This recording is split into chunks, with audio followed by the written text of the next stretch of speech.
Assalamualaikum warahmatullahi wabarakatuh. A'udzubillahi minasyaitonirrajim. Bismillahirrahmanirrahim. Alhamdulillahirabbil alamin.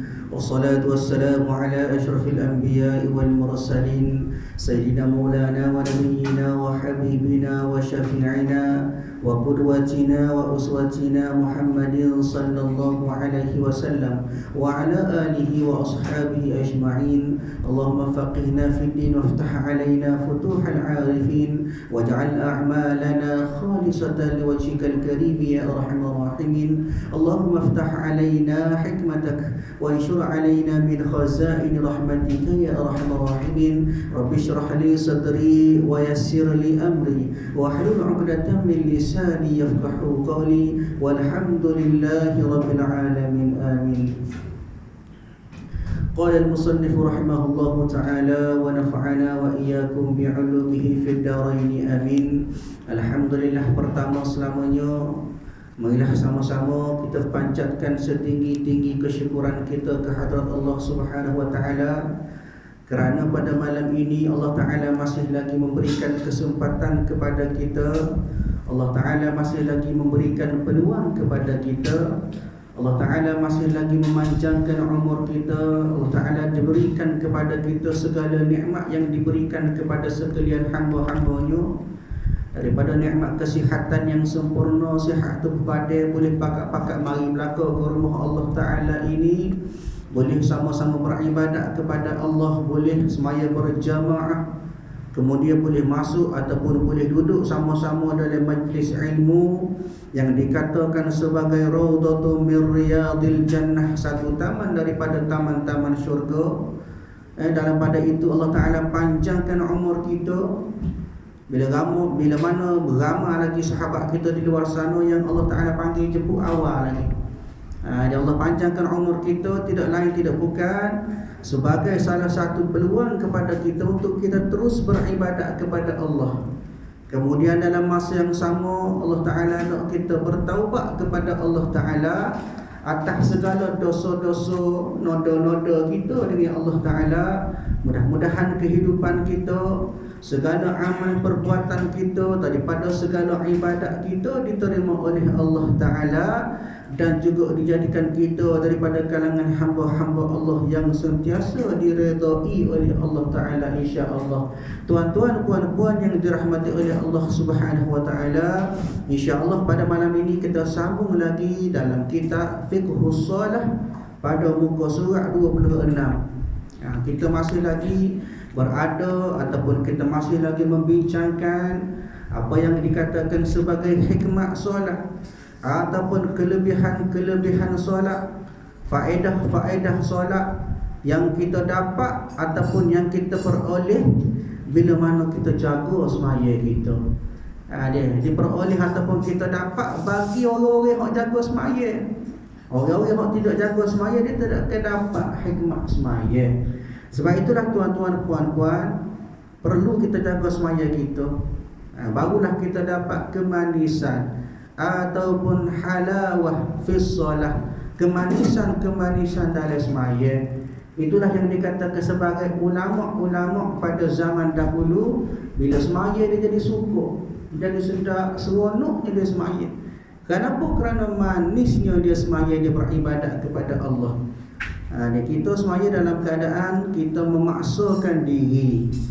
Itu menyebabkan tidak ada manis. Semaya menerbih, semaya kerana perintah Allah Ta'ala semata-mata, tidak kerana kasih kita kepada ibadat tersebut, tidak kerana kita suruh diri kita kepada Allah semata-mata.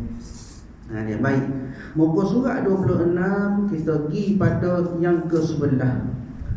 Yang ke-11 daripada hikmat semaya, adapun yang ke-11 daripada kelebihan sembahyang. Apa dia? Sembahyang adalah tanda kesyukuran dan tanda keimanan kepada Allah Ta'ala.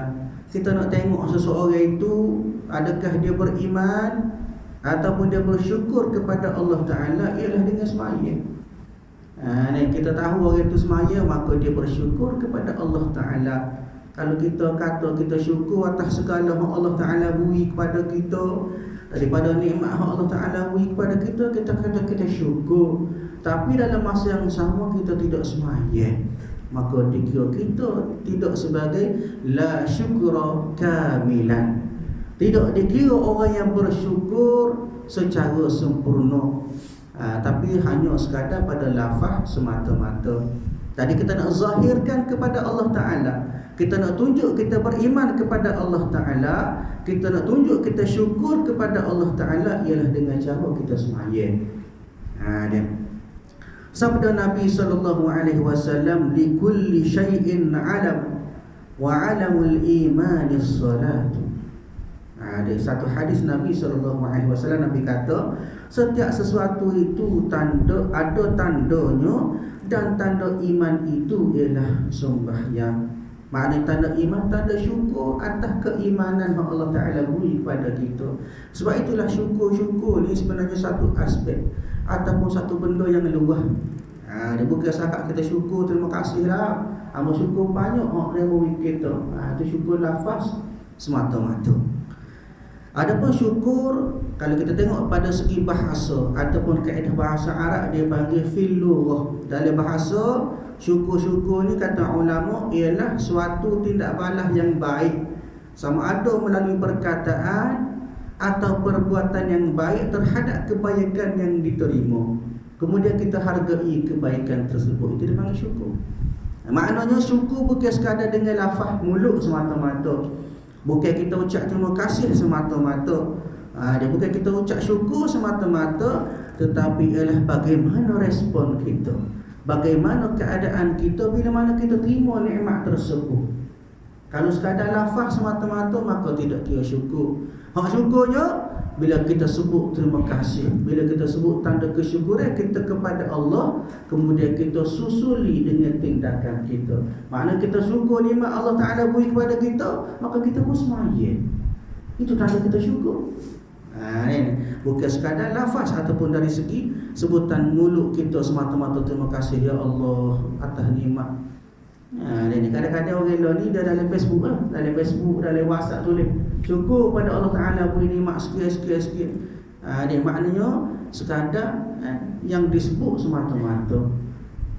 Maknanya dari segi lahiriah ataupun dari segi af'al perbuatan dia tidak bersyukur atas gerak dia kepada Allah Ta'ala. Syukur dengan mulut tapi semayang duduk, syukur dengan mulut tapi amal ibadat duduk. Adakah itu tanda terima kasih kepada Allah Ta'ala? Tak. Kampung lain lah, kampung ni alhamdulillah bagus berlaku. Kita pakai syukur kepada Allah Ta'ala sebab Allah Ta'ala banyak beri kepada kita. Allah Ta'ala sebut, wa in ta'uddu ni'matallahi la tuhsuha. Nak kira nikmat Allah Ta'ala beri kepadamu, saya tak boleh nak kira.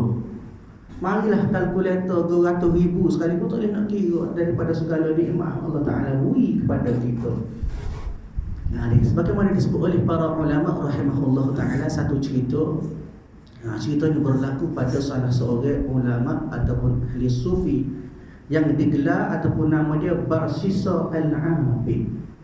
Nama dia Barsisa Al-Abid, gelaran dia. Kenapa digelar sebagai Al-Abid? Al-Abid maksud dia orang kuat ibadat, ahli ibadat. Kehebatan dia ni kuat buat amal ibadat, siang malam pagi petang buat amal ibadat kepada Allah semata-mata. Hingga pada satu ketika meninggallah dia. Barsisa ni dia meninggal. Kemudian bila meninggal, maka malaikat jumpa dengan dia, panggil dia lah. Maka bila mana sebut siapa tempat giliran dia, maka malaikat sebut nama dia, maka Allah Ta'ala kata masuk syurga lah. Allah Ta'ala kenal dia ni. Barsisa ni Allah Ta'ala kenal nama dia. Kenapa? Kerana dia ahli ibadah. Maka pada ketika itu, maka kata Barsisa, diberitahu oleh ulama bahawasanya malaikat royaklah ke dia. Ya wahai Barsisa, semuanya Allah Ta'ala redha masuk syurga dengan rahmat Allah Ta'ala. Tapi Barsisa ni tuan-tuan, dia iktimad pada amal dia. Dia berpegang kepada amal dia, dia bergantung kepada amal dia. Kerana dia tahu amal dia banyak, amal dia hebat, maka dia kata tak sih masuk syurga dengan rahmat Allah Ta'ala. aku nak masuk syurga dengan amal ibadat aku. Muka dia orang hebat ni. Maka bila tu bawa lah dia kepada neraca timbangan.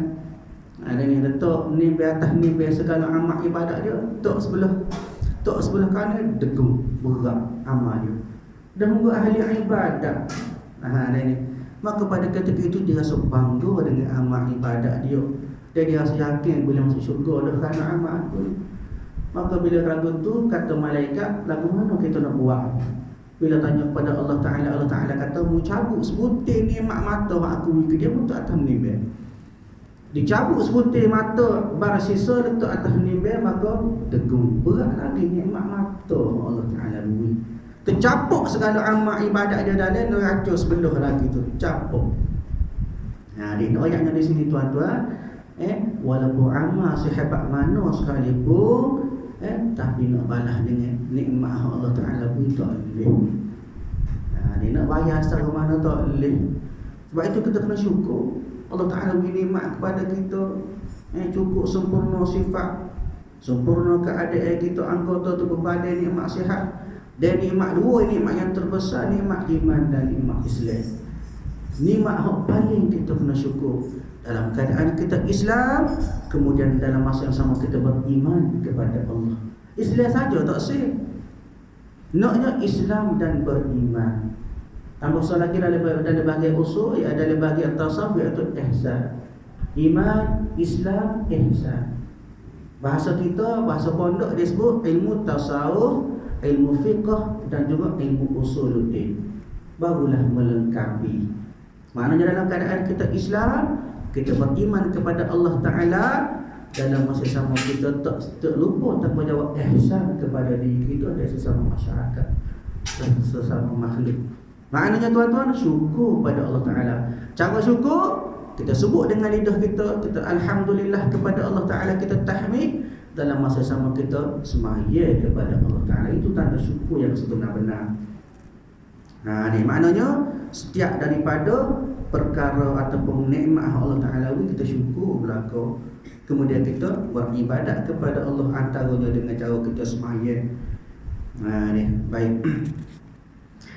Akhir kata, banyak lagi nikmat-nikmat yang terkandung. Hikmah-hikmah yang terkandung, maknanya kelebihan-kelebihan yang terkandung dalam ibadat semaya. Sama ada kita dapat mengetahuinya, maknanya secara langsung, secara jelas kita nampak, ataupun tidak. Dia banyak daripada hikmat ataupun kelebihan semaya. Maka cukuplah dengan apa yang telah disebutkan itu untuk menjadi rangsangan supaya kita mencintai ibadat semaya. Maknanya banyak. Kalau kita nak sebut berlaku daripada kelebihan semaya, tak cukup masa, tak cukup kitab, tak cukup kertas. Hebatnya ibadat semaya. Tidak hebat mana muka Nabi kita sallallahu alaihi wasallam terima sendiri ibadat semaya. Dia pada malam Isra' dan Mi'raj. Maknanya terima daripada Allah Ta'ala secara direct. Orang putih sebut face to face, ngadap Allah Ta'ala, mengadap. Maknanya terima daripada Allah secara direct, secara terus. Manakala ibadat lain, ibadat haji, ibadat zakat, ibadat puasa, semua itu melalui wahyu, melalui malaikat Jibril kepada Nabi. Maknanya ada wasilah, ada perantaraan. Tapi semaya terima direct daripada Allah Ta'ala. Naknya spesialnya ibadat semaya. Tapi orang spesial itulah kita malah buat. Kenapa? Kerana orang panggil, ulama sebut la thaqilatu 'alan nafs, berasa berat pada nafsu sebenarnya. Ini berasa tak sih, berasa malah semaya. Kalau semaya 2 rakaat aku berasa hebat dah, berasa boleh masuk syurga dah aku. Ini ayatnya dia tidak berlaku dengan nafsu kita, payuh, jadi payuh. Sebab itulah kata Nabi SAW, sebaik-baik kita mujahadah ialah kita mujahadah dengan benda yang tidak disukai pada nafsu. Nabi ajar dah, kalau kita ni orang yang berasa beri pada Quran, ngaji Quran semua, maka kita bermujahadah pada Quran tu tak spesial lagi. Hak spesialnya kita semaya. Kenapa? Kerana ngaji Quran tu kita biasa dah. Jejak angin dah kita. Bunyi ngaji Quran berair mulu. Bagus. Tapi menurut ulama, kita lebih baik pada kita. Oleh kerana kita ni sudah rasa selesa dengan ibadat ngaji, maka kita kena tekek ikut sembahyang dulu. Begitulah ibadat-ibadat lain sekalipun. Sebab biasalah kita rasa bahasa Melayu kita pandai dah. Boleh ada kacau bahasa Melayunya. Grade A dah boleh. Mana kena? Jek orang lain pula. Kacau orang lain pula. Begitulah juga dalam ibadat. Hak payah pada nafsu itulah menjadi satu pahala yang besar pada kita. Kadang-kadang setengah orang ni semaya rajin, tapi ibad puasa malah senaka minta aja jumpa. Dan ni hak boleh puasa pun kadang-kadang tak penuh. Kabul hailah, kabul alhamdulillah bagus belaka. Noyaknya nafsu kita berbeza. Dan ni sebab itu kok mana pun kita didik nafsu kita, antaranya ialah dengan cara kita rajin semaya. Barulah nafsu kita jadi turut kita. Jangan kita turut nafsu. Baik.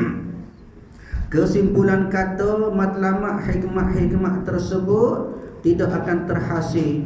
Maknanya kelebihan-kelebihan semaya itu tidak akan dapat sekiranya orang yang mengerjakan semaya itu tidak mengerti, tidak memahami dan tidak cuba berusaha bersungguh-sungguh. Maknanya kita semaya seberamai-ramai tapi tak boleh fadilah. Dia tak boleh kelebihan semaya, tak boleh hikmat semaya. Kerana apa? Kerana semaya kita tu tak sempurna. Dari segi bacaan kita mungkin kita tidak tadabbur maknanya.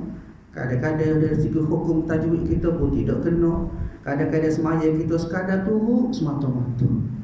Tidak ada kita turut maknanya kita ibadat kita sekadar zahir sahaja. Orang rokok kita rokok, orang sujud kita pun sujud. Tapi dalam kita, orang lain dalam masa berzikir, dia sebut kelebihan Allah Ta'ala dalam hati. Sami Allahu liman hamidah Rabbana lakal hamd.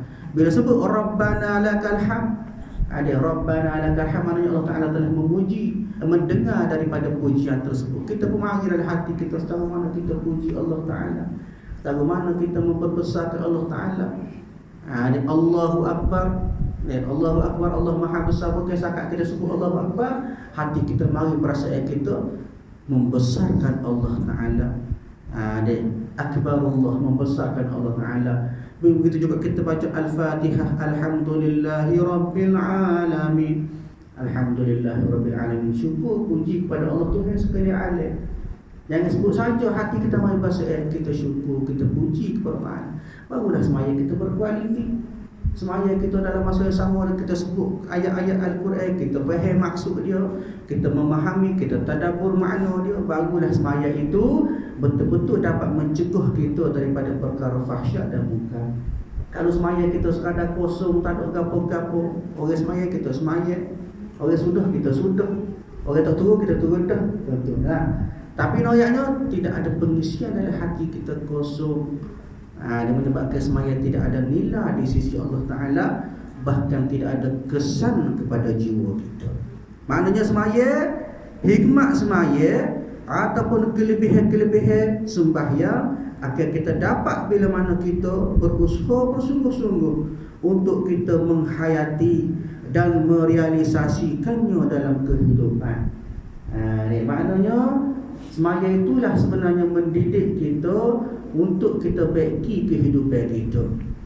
Sebab itulah rata-rata secara umumnya kita boleh tengok lagu mana kehidupan orang kata semaya. Ada masalah suami, rumah tangganya tidak tenang, anak-anaknya bermasalah. Dia tak sedar punca sebenarnya ialah dia melalaikan semaya. Kena jaga semaya. Didik anak-anak kita, isteri kita semaya. Dia ajar. Maknanya biar ada kesedaran dalam keluarga kita untuk kita jaga, pakai-pakai jaga semaya kita. Barulah kita akan dapat kemanisan ataupun kelebihan bagi orang-orang yang bersembahyang. Maka akibatnya jadilah sembahyangnya sebagaimana yang telah disabdakan oleh Nabi sallallahu alaihi wasallam. Nabi kata pada bab ini, Nabi kata kam min qaimin hazzuhu min salatihi ta'ab wan nasab. Kata Nabi SAW, Nabi kata betapa ramai orang yang mendirikan sembahyang. Maknanya umat Islam ni ramai. Daripada ramai umat saya pula ramai umat sembahyang, tetapi habuan, maknanya hasil daripada sembahyang tersebut gapo dia? Hanya penat, leluh dan letih lesu semata-mata. Sebab boleh asal ni orang sembahyang kita sembahyang, orang letih kita letih, tapi kita letih kita tidak ada pahala, tidak ada ganjaran, tidak ada nilai di sisi Allah Ta'ala. Kenapa? Kerana sembahyang itu tidak berkualiti. Ini hadis riwayat An-Nasa'i rahimahullahu ta'ala. An-Nasa'i merupakan salah seorang daripada ahli hadis ataupun pakar hadis. Kitab hadis An-Nasa'i ni hak sahih, nama dia Sunan An-Nasa'i. An-Nasa'i ni nama dia sebenarnya Ahmad bin Shu'aib Al-Khurasani. Dia lahir pada tahun 215 Hijrah. Dia meninggal ataupun dia wafat pada tahun 303 Hijriah. Maknanya merupakan salah seorang daripada ulama hadis yang muktabar. Sebut kepada kita, royak kepada kita bahawa Nabi royak kepada kita, Nabi cerita kepada kita betapa ramai manusia pada hari ini letih semata-mata walaupun sembahyang. Tidak ada kesan, tidak ada kesan, tidak ada sesuatu yang boleh kita bawa dalam kehidupan. Bahkan sembahyang itu yang menyebabkan dia letih, penat semata-mata. Maknanya dari segi kewajipan sembahyang itu lepas lah. Kenapa? Kerana dia sembahyang, tapi hasil untuk diri dia tak ada, pahala dia tak ada. Esok-esok bila menuju ke hari akhirat, esok-esok orang jalan pakat biku pahala sembahyang berlaku. Kita ada bibit cabai kosong, dah muka tak ada isi. Orang sembahyang berkualiti, penuh seragu. Apa dia dalam ragu? Antaranya khusyuk dalam sembahyang boleh pahala, zikir dalam sembahyang boleh pahala, pahala berjemaah pula boleh pula, sembahyang pula dalam keadaan ikhlas boleh pula, sembahyang kerana semata-mata kerana Allah Ta'ala boleh pahala pula. Macam-macam, tiap-tiap gerak dalam sembahyang boleh pahala berlaku. Kita sembahyang dalam keadaan kosong, tak boleh apa-apa saja. Sebab itulah jaga sembahyang kita biar betul-betul boleh dijadikan sebagai sumber ataupun boleh dijadikan sebagai satu pahala kepada kita nak bimbing menghadap Allah Ta'ala nanti, insya-Allah. Tuan-tuan puan-puan yang dirahmati oleh Allah, kita sambung lagi sabdanya lagi. Sabda Nabi SAW, man lam tanhahu salatuhu 'anil fahsya'i wal munkar lam yazdad minallahi illa bu'da. Atau kama qala fa sadaqa Rasulullah sallallahu alaihi wasallam. Nabi cerita kepada kita, sesiapa yang sembahyangnya tidak dapat menghalang, maknanya dia sembahyang tapi tidak boleh mencegah gapo dia dari mengerjakan perbuatan keji dan munkar. Maknanya dia sembahyang cukup 5 waktu sehari sembahyang seramai-ramai. Sembahyang dia tu pun maknanya cukup waktu dia sembahyang, orang sembahyang dia sembahyang, tapi sembahyang dia itu tidak boleh menyebabkan dia jauh daripada maksiat, tidak boleh menyebabkan dia jauh daripada perkara-perkara mungkar. Maka maksud dia apa dia? Maka bererti dia bukan bertambah dekat dengan Allah Ta'ala, melainkan dia makin jauh daripada Allah Ta'ala. Inilah yang dikatakan oleh ulama sebagai orang yang beribadat tapi makin lama makin jauh daripada Allah Ta'ala. Sebab itu dalam Quran disebut fawailul lil musallin alladzina hum fi salatihim sahun. Allah Ta'ala sebut fawailul lil musallin. Aku cedek kata Allah neraka wil. Neraka wil Allah Ta'ala kata aku cedek pada siapa? Lil musallin, bagi orang yang sembahyang. Ini sembahyang tapi Allah Ta'ala cedek neraka. Lagu mana? Kepada orang sembahyang apa Allah Ta'ala sebut kepada orang sembahyang? Alladzina hum fi salatihim sahun, iaitu orang sembahyang dalam keadaan dia malas. Dia memaksa diri dia untuk sembahyang. Maknanya sembahyang tapi Tuhan cedek api neraka. Allahu Akbar. Sembahyang dia maknanya sembahyang dalam keadaan memaksa. Dia sembahyang malas, sembahyang lebih. Kadang-kadang sembahyang hujung waktu sudah nak masuk asar 10 minit sembahyang zuhur, pakai sembahyang dulu.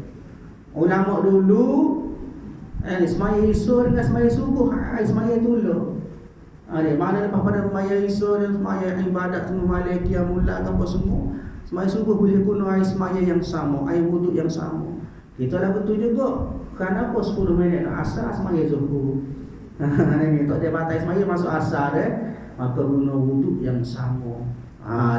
Bunyi hebat tapi hakikatnya Allah Taala larang. Allazina hum fi salatihim sahun allazina hum yura'una wa yamna'una al-ma'un. Satu ayat Allah Taala sebut kepada kita supaya tidak ada bermalas-malasan dalam sembahyang. Maksud Allah Taala kata fi salatihim sahun tadi, makna dalam keadaan malas, dalam keadaan kita orang-orang yang sembahyang tapi sama ada dia malas menyebabkan waktu dia tu jadi uzur atau hujung waktu, ataupun bahkan setengah orang ulama menyebut bahawa termasuk juga orang-orang yang sembahyang di luar waktu. Zuhur habis baru sembahyang zuhur. Kenapa? Kerana dia buat benda dunia. Allah Rabbi, dia buat kerja kau ni, tapi noyaknya penting benda lain lagi pada sembahyang. Oh dah dulu sebentar, dia kabar-kabar gelecek masuk waktu lain saja ni. Maka dikira sebagai orang yang lalai, iaitu orang yang melewat-lewatkan sembahyang sama ada dalam waktu, lebih-lebih lagi di luar waktu, gelecek lagi pula. Bahkan banyak daripada kata-kata ulama menyebut kepada kita tentang balasan orang-orang yang melewat-lewatkan sembahyang, balasan orang-orang yang menangguh-nangguh ke sembahyang hingga keluar daripada waktu dia. Sebab itu dah kata Allah Ta'ala, kata Nabi SAW tadi, Nabi sebut dah, itulah yang menyebabkan kita semakin hari semakin jauh. Walaupun kita sembahyang, kita duk suka kita sembahyang bagus dah, ni sembahyang bagus dah, comel kita sembahyang, tapi hakikatnya makin jauh daripada Allah Ta'ala. Kadang-kadang bukan dah lepak sembahyang, sebelum sembahyang tu tak kena dah, ambil air sembahyang tu tak kena dah. Macam mana sembahyang kita nak sempurna? Kadang-kadang mandi wajib tu tak sempurna dah. Mandi wajib tu kadang-kadang setengah orang tu umur 80 baru pandai mandi wajib. Apa naiklah kau ni, alhamdulillah pandai belaka dah. Tapi noyaknya kalulah dia 80 tahun umur baru pandai mandi wajib. Macam mana ibadat dia sebelum tu? Sebab itulah kita apa-apa kena belajar. Al-ilmu bit-ta'allum, ilmu kena belajar, tak kira lah. Bahkan lagi ilmu-ilmu dalam ibadat, bab taharah, kebersihan kita, apa yang dikatakan sebagai air musta'mal, boleh pada buat ambil sembahyang dengan air musta'mal, kena ngaji belaka. Dia banyak sumber boleh kita dapat daripada buku ke bahan-bahan, boleh kita baca sekadar untuk tambah ilmu. Puasa kita baca untuk bahan, tanya untuk guru, lalu tu cara dia, jangan duduk saja. Dia menyebabkan kita dalam keadaan jahil semua. Sama-sama dalam bab ibadat kita kepada Allah Ta'ala, bab wuduk kita lagu mana, ni bab mandi wajib, kemudian bab sembahyang. Begitulah belajar, pakat belajar, barulah kita kata sembahyang yang sebenar boleh menyebabkan sembahyang itu makin dekat kita dengan Allah Ta'ala. Itulah di antara hikmah-hikmah dan rahsia-rahsia solat. Semoga dengan mengetahui dan mengerti tentang hikmah-hikmah dan rahsia-rahsia solat itu akan membuatkan kita bertambah cinta terhadap ibadat ini. Maknanya kita bila kita tahu fadilah, bila kita tahu kelebihan dia, maka menyebabkan kita jadi makin rajin untuk kita beribadat kepada Allah, terutama dalam bab sembahyang. Seterusnya akan menjadikan kita khusyuk dalam menunaikannya, makna menunaikan sembahyang. Maka dengan itu insya-Allah kita termasuk dalam golongan orang-orang yang telah disebutkan oleh Allah Ta'ala dalam Quran. Allah Ta'ala katakan qad aflahal mu'minun alladzina hum fi salatihim khashi'un. Maksudnya sesungguhnya beruntunglah orang-orang yang beriman. Siapa dia orang beriman itu? Iaitu orang-orang yang khusyuk dalam sembahyang kita. Mana dalam sembahyang, jaga biar kita khusyuk, ingat kepada Allah Subhanahu Wa Taala semata-mata, kita serahkan diri kita kepada Allah Taala semata-mata, barulah sembahyang itu dikira sebagai sembahyang yang khalis, ikhlas lillahi taala. Wallahul muwaffiq wa aqimus salata innas salata kanat 'alal mu'minina kitaban mawquta. Surah An-Nisa ayat 103. Allah Taala kata, maka dirikanlah sembahyang yang menjadi tiang agama. Sesungguhnya sembahyang itu adalah satu ketetapan yang diwajibkan atas orang-orang yang beriman yang tertentu waktunya.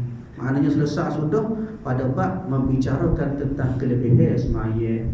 Maka kita tahu kelebihan sembahyang, kita tahu hikmah sembahyang, maka insya-Allah lepas ni jadi kita rajin sembahyang.